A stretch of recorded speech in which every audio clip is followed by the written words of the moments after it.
বাইরে থেকে 1000 টাকা দিয়ে কিনে আনা জিনিস যদি আমরা ঘরে খুব সহজে বানিয়ে ফেলতে পারি তাহলে তো আর কিনে খাওয়ার কোনো প্রয়োজনই নেই। অবশ্যই না। আজকে 1 লিটার দুধ জাল দিতে গিয়ে দেখি যে ছানা হয়ে গিয়েছে। কি করব, আর বুদ্ধি খাটিয়ে আমি স্পঞ্জের মিষ্টি বানিয়ে ফেললাম বাসায়। আর এটা ছিল আমার ফার্স্ট টাইম ট্রাই করা। প্রথমে আমি ছানাগুলোকে একটা বক্সে রেখে দিয়েছিলাম, তারপরে এখানে একটা পাতলা ন্যাকড়া ধুয়ে পরিষ্কার করে নিয়ে সেখানে ছানাগুলো দিয়ে দিলাম।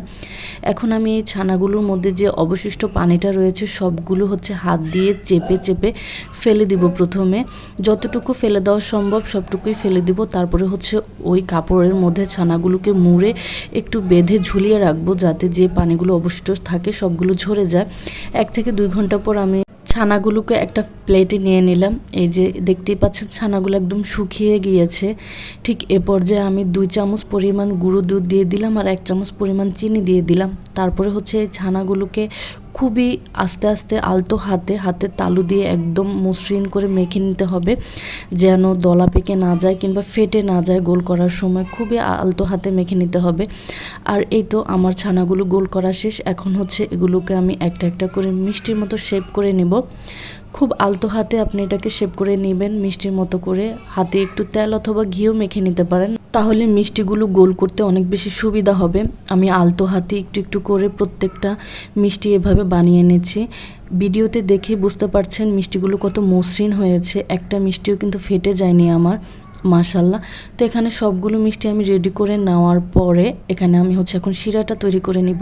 শিরাটা তৈরি করার জন্য এখানে আমি পানি দিয়ে দিলাম। পানি দিয়ে দেওয়ার পরে এখানে কিছু গরম মশলা দিব, যেমন এখানে দারচিনি দিয়েছিলাম 2 টুকরো ছোট ছোট করে, আর ছোট এলাচ দিয়ে দিয়েছিলাম 2 টুকরো, 2টা। তার মধ্যে চিনি দিয়ে দিলাম সামান্য পরিমাণ 2 থেকে 3 চামচের মতো।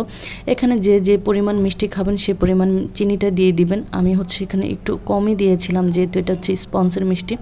যখন পানিটা একদম টকবগিয়ে ফুটে উঠবে তখনই আমি যে মিষ্টিগুলো আগে বানিয়ে রেখেছিলাম সেগুলো একটা একটা করে দিব। এখানে কিন্তু সবগুলো মিষ্টি একসাথে ছাড়া যাবে না, তাহলে কিন্তু সব মিষ্টি ফেটে যাওয়ার সম্ভাবনা থাকে। একটা একটা করে মিষ্টিগুলো দিয়ে আমি সাথে সাথে ঢাকনাটা দিয়ে ফেললাম। এখন দেখেন মাশাল্লাহ মিষ্টিগুলো ফুলে কি হয়েছে, একদম দ্বিগুণ হয়ে গিয়েছে। এখন আমি একটা একটা করে সবগুলোকে আলাদা করে নিচ্ছি, একটা যাতে গায়ে আরেকটা লেগে না যায়। এটা ছিল আমার ফার্স্ট টাইম ট্রাই করা স্পঞ্জের মিষ্টি, কিন্তু এত সুন্দর হবে আমি নিজেও কল্পনা করতে পারিনি। খুব ভালো হয়েছে এবং অনেক বেশি ফুলেছে। এই তো মিষ্টিগুলো যখন ভালো করে শিরা ভিতরে ঢুকে যায় তারপরে আমি চুলাটা অফ করে দিই। অফ করে দিয়ে আমি একটা ঢাকনা দিয়ে রাখবো এখানে, যাতে চুলার উপরে 10 থেকে 20 মিনিটের মতো রেখে দিব, যেন মিষ্টির ভিতরে ভালো করে রসটা ঢুকে যায়। আর এই যে মাশাল্লাহ, এটা আমার মিষ্টির ফাইনাল লুক। এখন টেস্ট করা পালা। প্রথমে আমার মেয়েকে টেস্ট করতে দিয়েছিলাম, সে তো খেয়ে খুশি, ভীষণ মজা হয়েছে বলেছে এবং সবাই খুব ভালো বলেছে।